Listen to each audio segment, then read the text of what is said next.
진짜 빅비즈니스 맞느냐? 내가 봤을 때는 아니다. 그랬더니 거기 모인 사람들 뭐 다 눈이 휘둥그레지는 거예요. 하라 아메이는 지금 60년 됐는데 그 후로 한 10여 년쯤 있다가 월마트가 생기고 몇 년 있다가 아마존이 생겼는데 월마트는 600조, 아마존은 지금 500조까지 올라가는데 우리 업계의 맏형인 아메이 지금 10조밖에 안 돼. 그래도 빅비즈니스냐? 이렇게 얘기를 한 거예요. 그래서 우리가 좀 우리 자신을 좀 성찰할 필요가 있다. 그래서 이제 우리가 캐치프레이즈로 걸고 있는 게 네트워크 마케팅의 역사는 애터미가 새로 쓴다. 할인 매장이나 TV 홈쇼핑 영역을 네트워크 마케팅이 흡수를 한다고 하면은 세상은 더 훨씬 편차가 줄어들 수 있는 그런 세상이 되는 거다 하는 그 생각을 지금 가지고 있는 거지.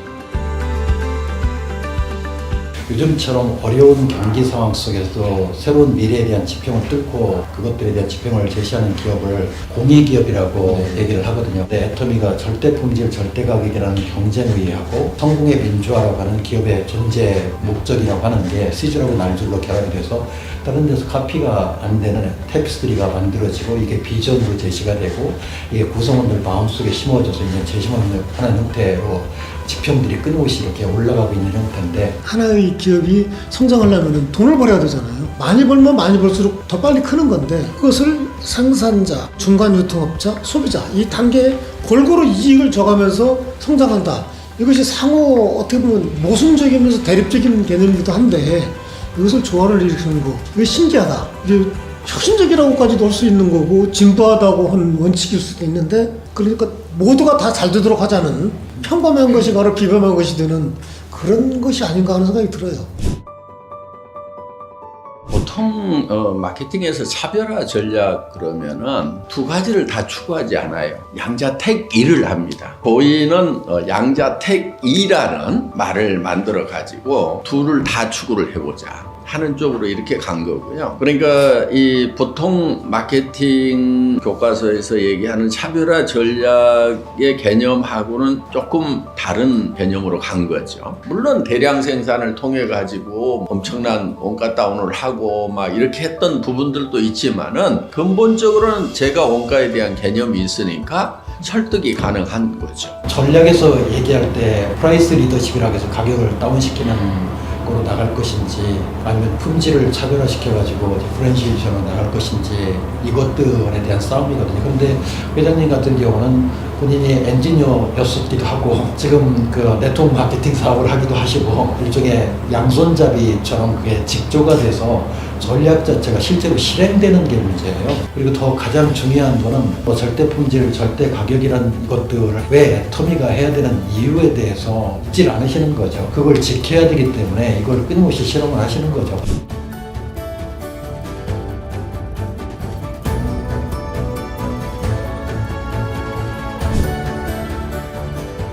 소비자 중심 경영에 선명이 됐다. 그건 공적인 인정이거든요. 다른 네트워크 마케팅, 경쟁사 또는 그보다 좀 적은 회사들 그런 다른 회사들까지도 굉장히 그 후광 효과를 누리게 되는 그래서 소비자한테 신뢰를 주는 그런 효과가 있는 거라서 굉장히 큰 의미가 있는 것입니다. 저희도 한국유통법학회에서도 또 2018년도에 유통혁신 대상이라는 것을 수여를 했는데요. 대한민국의 전체 유통 채널에 있는 모든 기업을 대상으로 해서 하나의 기업한테만 주거든요. 해당 채널에서 적어도 4위, 5위 내지 3위 안에 드는 기업, 그 다음에 아무런 그 소비자 불만이나 사회적 무리를 일으키지 않는 기업, 그러면서도 앞으로도 계속 성장할 수 있는 기업, 이런 기업 중에서 뽑거든요. 제 1위로 뽑은 데가 GS 리테일이었어요. 근데 그 다음에 바로 이 애터미가 시상이 되는데요. 2회죠. 대통령 표창도 받아보고 했는데 그동안 10여 년간 맺힌 게 있어가지고 훈장을 받는 것보다 우리 공정거래위원장님 상을 꼭 한번 좀 받아야 되겠다. 그렇게 했는데 이제 공정거래위원장님이 이제 소비자 중심 경영 중에서도 우수 업체라고 상을 준다고 그래서 제가 우리 대표이사가 댁에 가서 받아오고 그랬는데 이번 제가 직접 가서 받겠다고. 애터미는 이렇게 일하는 방식을 보면 회사 전체가 실험실하고 비슷해요. 하는 일들이 뭔가 이렇게 정해진 답이 있는 게 아니라 본인들이 답이라고 하는 것들을 먼저 만들어내고 그게 답이라는 걸 사람들한테 각인시키는 프로세스로 일을 하는 경우가 상당히 많거든요. 실제로 이렇게 요즘에 돌파구를 마련하는 기업들의 성장의 동력은 실험이에요. 뭔가 전례가 없기 때문에 하여튼 본인이 이렇게 개념적으로 만들고 이걸 사람들한테 답으로 이렇게 설득을 시키기 위해서 수도 없이 많은 실험들이 이루어진다고 생각이 되고요.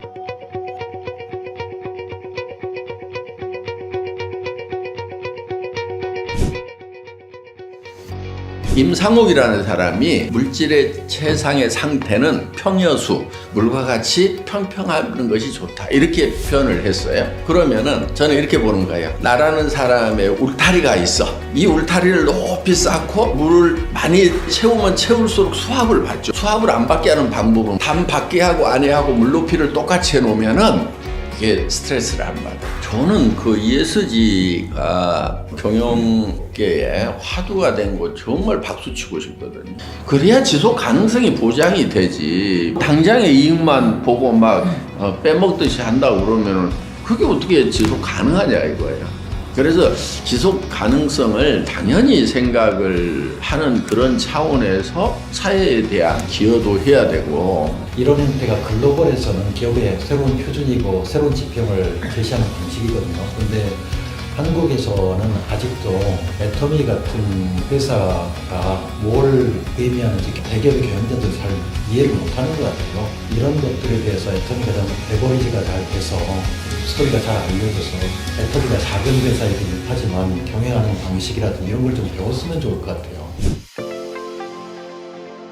내가 주로 해야 될 것은 잘 나눠줄 수 있도록 하는 것. 그래서 생산업체에도 적정한 이윤이 가고, 또 소비자에게도, 중간 영업하는 사업자들에게도, 우리 직원들에게도, 또 전후방에 직접적으로 관여가 안 되는 사회적 약자들, 경제활동을 할 수 없는 사람들, 그 다음에 이 전체를 아우르고 있는 국가와 인류 사회에 균형 있게 잘 나누는 역할이 경영자로서 매우 중요한 역할이다. 이런 생각을 가지고 창업을 했었죠. 지금도 그 생각은 계속 가지고 있습니다.